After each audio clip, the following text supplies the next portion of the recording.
CBS 46 News presents Public Affairs on Peach. Good morning to you and welcome to Public Affairs on Peach. I'm Karen Greer. This morning, we're going to talk about a topic many people don't want to talk about, but it's a subject we must talk about. It's child sexual abuse. And we're going to approach it, though, in a different way, starting with a very successful businessman who actually hid his secret.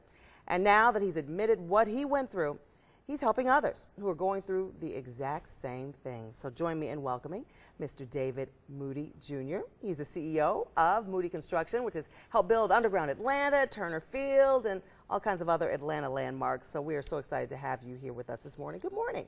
Thank you. I'm glad to be here. And this story, of childhood abuse, you've kept for a very, very long time. Talk about when it finally became an issue you wanted to get out in the light.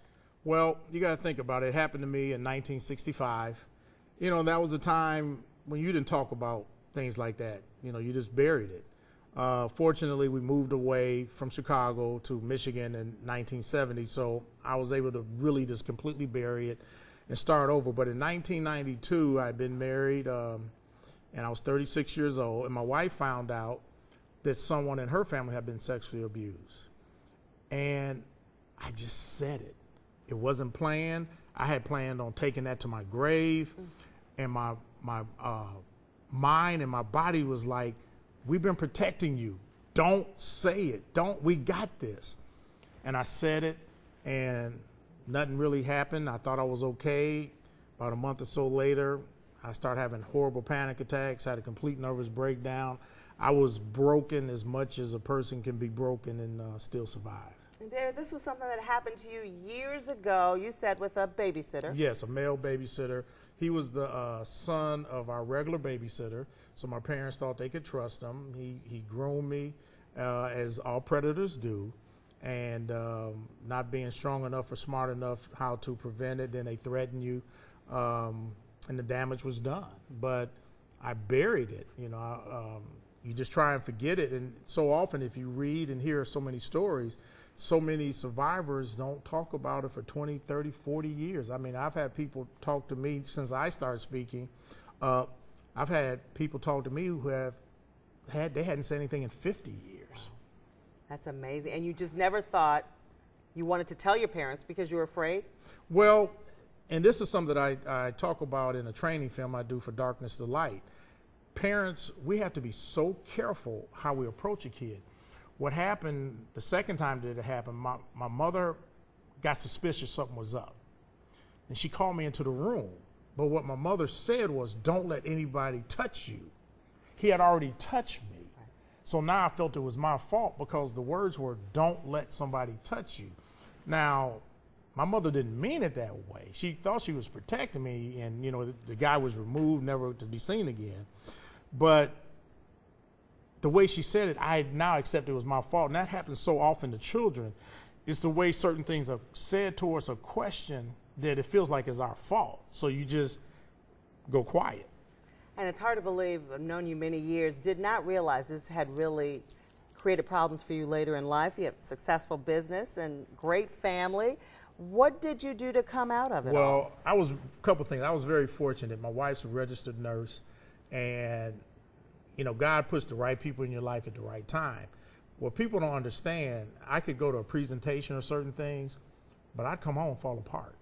I mean, I was messed up, panic attacks, a full nervous breakdown, but that's why my faith is strong, because this is why I know there is a God, because for me to be able to get through the things I got through, because see, my first real panic attack was driving, so by myself. So I had issues driving.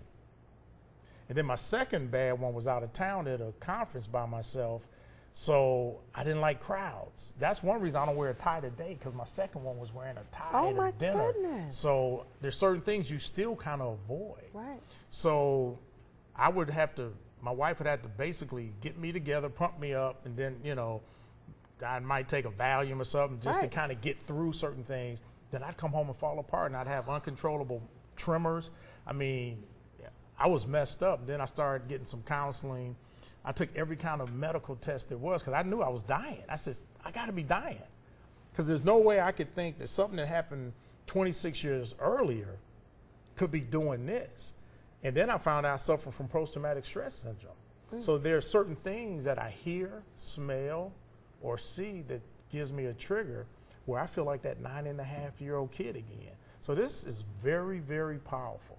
It's unbelievable. And that's why I speak up, because when I was going through this, I couldn't find any success stories. I couldn't find anybody that told the story of having panic attacks, a nervous breakdown, and the stigma with that is all negative. And they kept it to themselves. Right. So you just kept, so I finally reached a point in 2010 where I said, look, I got to talk, because, you know, people suffering and they think they're the only ones. And I think I was at an event where you first shared your secret with the public. Yes, it was for the Georgia Center for Child Advocacy. And in fact, I had taken a tour for the first time earlier that year. But one of the things I have to admit, whenever things would come to my office and they would want me to donate to, I would throw it in the garbage.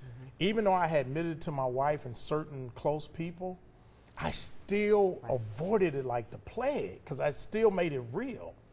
So I went to visit the Georgia Center for Child Advocacy. I took a tour. Nancy Chandler, who was the executive director, we took this tour, and I got back to the conference room and I fell apart. I just started crying uncontrollably, because I was like, we actually have to have something like this. I wish they would have been there for me. You know, my emotions were all over. And then they asked me to be the keynote speaker for a fundraiser. And that was the first time I'd ever spoken publicly about what happened to me. And we're going to save that. Right. We're going to take a quick break. Stay with us. After the break, Mr. Moody's going to tell us about that speaking engagement and how he's turning that big negative into a positive. We'll be right back.